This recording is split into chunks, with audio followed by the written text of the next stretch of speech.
Hey everyone, I'm Chrissy and welcome back to another video. In this video I'm going to be going through how to mix your craft resin. So in the previous video I went through how to best measure out your craft resin to get the best results, and in this video I'm going to show you how to mix it all up. So as you can see, I've already got my resin measured out. This is part A and this is part B.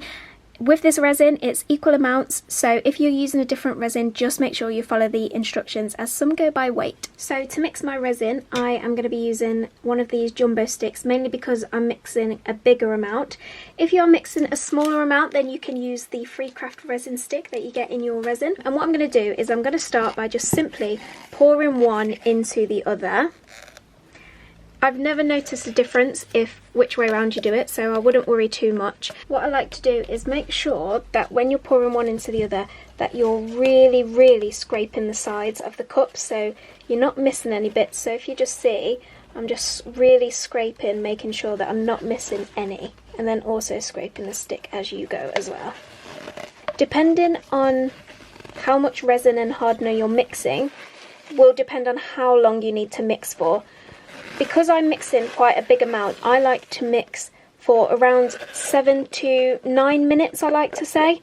I do mix quite slowly as well, and the reason I mix slowly is because if you mix really quickly, what you're going to do is you're going to get lots and lots of micro bubbles, and these are hard enough to get rid of when you've only got a couple, but it's even harder to get rid of when you've got lots. So just make sure that when you begin mixing, to not mix too quickly. Make sure you're taking your time, whether you need to pop some music on, pop a little podcast on, watch your favourite show in the background. Just if you take your time in this bit, it will really make the difference in your piece later. So it's definitely worth getting it right. As you know, resin is expensive, so it's important to get this bit right. So I like to mix my resin by going in different directions, making sure I'm scraping the sides, and also what I like to do is scoop up the bottom as well, just to make sure it's getting fully combined. You can see as I'm mixing that there's loads and loads of these little streaks, and what you want to do is keep mixing until these streaks are completely gone, and you'll get that beautiful crystal clear effect.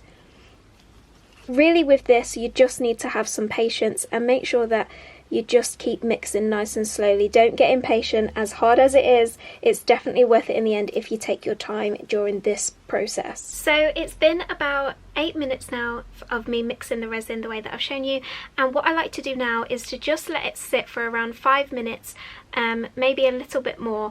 And the reason I do this is because it actually lets all the air bubbles rise to the top if there are any, and I just find that it really makes a difference just doing this little step.